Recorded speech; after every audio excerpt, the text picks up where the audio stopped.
श्री रंजीत बहादुर श्रीवास्तव जी, पूर्व चेयरमैन बाराबंकी के। तो जब शरीर कमजोर होगा तभी बीमारी प्रवेश करेगी, वरना बीमारी प्रवेश नहीं करेगी। अब ये हमारा शरीर कहाँ से और कब कमजोर हुआ? हम भगवान परशुराम की यशोगाथा गाते हैं, हम तमाम महापुरुषों की यशोगाथा गाते हैं, तो जाहिर सी बात है कि वहां तक हमारा शरीर कमजोर नहीं रहा होगा। मैं एक थोड़ी सी छोटी सी बात, दो बातें बताना चाहूंगा। पहले तो आप अपने समाज की संरचना समझिए।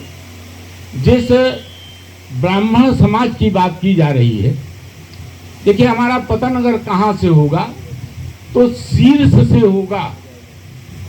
अगर हमारा पतन होगा तो कहाँ से होगा? हमारे धर्म से होगा। नीचे से पतन नहीं होता, पतन शीर्ष से होता है। लोग कहते नहीं भ्रष्टाचार खत्म करना है तो कहाँ से खत्म करोगे? नीचे से नहीं, ऊपर से खत्म करोगे। तो हमेशा ये सब चीज शीर्ष से होती है। अब आइए, दो ही बातें कहूंगा आपसे। जिस ब्राह्मण समाज की बात की जा रही है, इस ब्राह्मण को सर्वोच्च शिखर पर पैदा करने वाला, बिठाने वाला कौन है? ईश्वर है। ये आपने अपनी पदवी खुद नहीं ली है, किसी ब्राह्मण ने अपनी पदवी नहीं ली है। ये आपको पदवी ईश्वर की तरफ से मिली। और शायद यही कारण रहा है कि जब भगवान के दरबार में भी बाहर से नारद जाते थे, विश्वामित्र जाते थे, बाहर से वशिष्ठ जाते थे, भगवान परशुराम स्वयं जाते थे, तो कोई किसी भगवान को अभिवादन ये ऋषि मुनि नहीं करते थे, ईश्वर करता था। आइए महर्षि आइए, किस प्रयोजन से आप आए? परिस्थितियां बदल गई।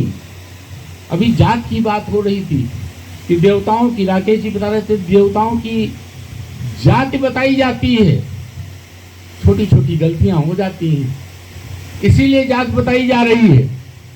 मैं एक रामचरितमानस के प्रसंग से एक बात उठाऊंगा, उसके बाद मैं आपको जहां तक ले जाना है वहां तक ले जाऊंगा कि ये देवताओं पर जातियों के बंटवारे कहां से शुरू हो गए। हमारे योगी आदित्यनाथ जी ने हनुमान जी को एक जगह पर जाकर के कहा, ये शूद्र जाति है। क्यों सोचा आपने? प्रसंग आता है जब राम और लक्ष्मण किष्किंधा में सुग्रीव को ढूंढते हुए जाते हैं, तो वहां पर सुग्रीव ने देखा कि ये दो बालक आ रहे हैं, ये असाधारण है। हनुमान जी जरा देखिए जाकर के कि आखिर ये हैं कौन, पता लगाइए। तो क्या प्रसंग आता है? विप्र रूपधर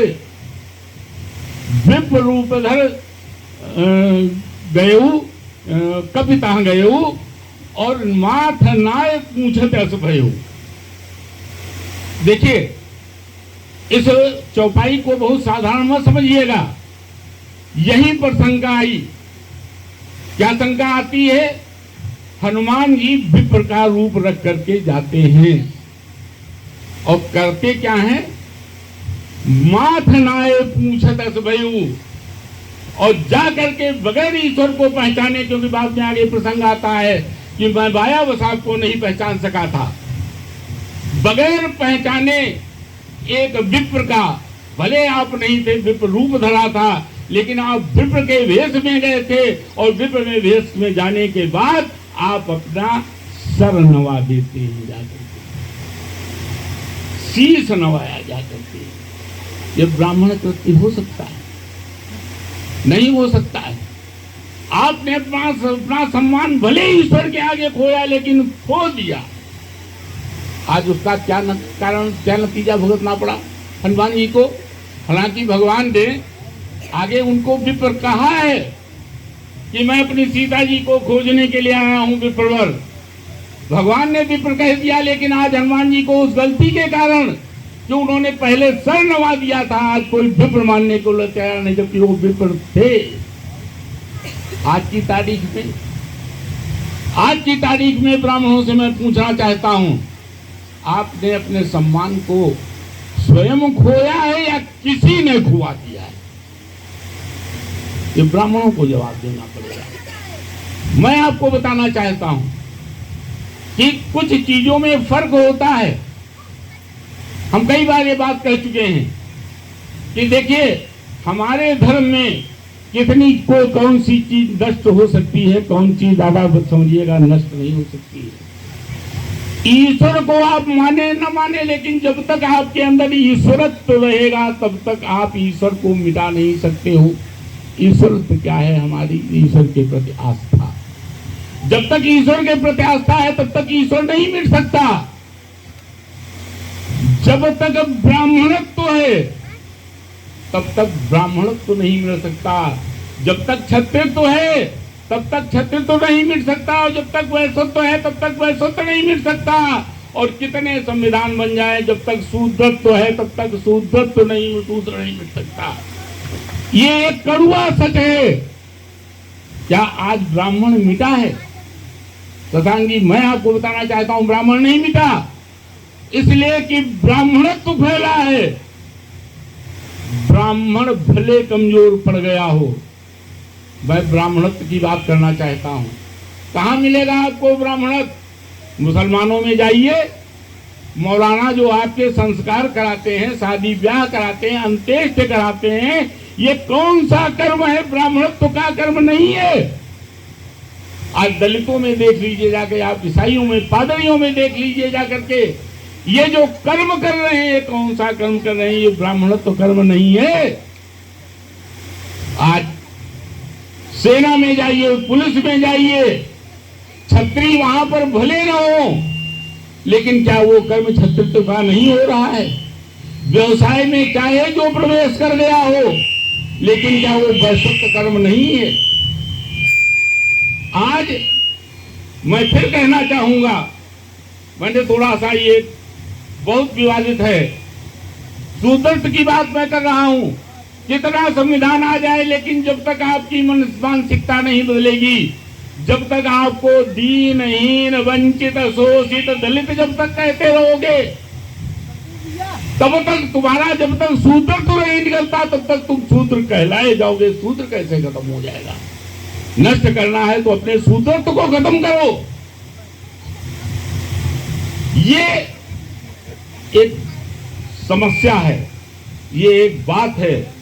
और आज मैं जो संदेश देना चाहता हूं वो ये देना चाहता हूं कि आप अपने को ब्राह्मण बनाओ, अपने को सशक्त बनाओ, अपने को क्षत्रिय बनाओ।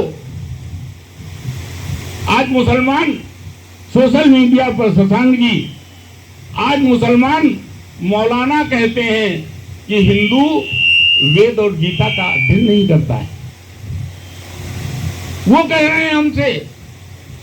मैं पूछना चाहता हूं कि इतना महान धर्म, इतने महान ग्रंथ, इतनी दैवीय उच्च कोटि की वाणियां आपके बीच में विद्यमान होने के बावजूद आपका ज्ञान नहीं है आपके पास में, आप अपने को पहचान नहीं पा रहे हो। इन बातों को, आज परशुराम जी की जयंती है, मैं इस पर बहुत विस्तार से कहता, लेकिन फिर कभी जब आप मौका दीजिएगा, क्योंकि मैं जानता हूं तो फिर न्याय कहां से करोगे? कहां से धर्म की रक्षा करोगे? भगवान राम आपकी तरफ से तीर चलाने थोड़ी आ जाएंगे यहां पर, न कृष्ण का चक्र सुदर्शन आएगा। ये सब कुछ आपको अपने हाथों में लेना होगा, तब धर्म की रक्षा कर पाओगे, तब आप अपने मान सम्मान की रक्षा कर पाओगे, तब आप अपने समाज की रक्षा कर पाओगे। आपको परशुराम की याद करते हुए अपने में परशुराम को आत्मसात करने का प्रयास करना चाहिए। इन्हीं शब्दों के साथ मैं अपनी बात समाप्त करता हूँ। जय भारत, जय हिंद, जय भारत।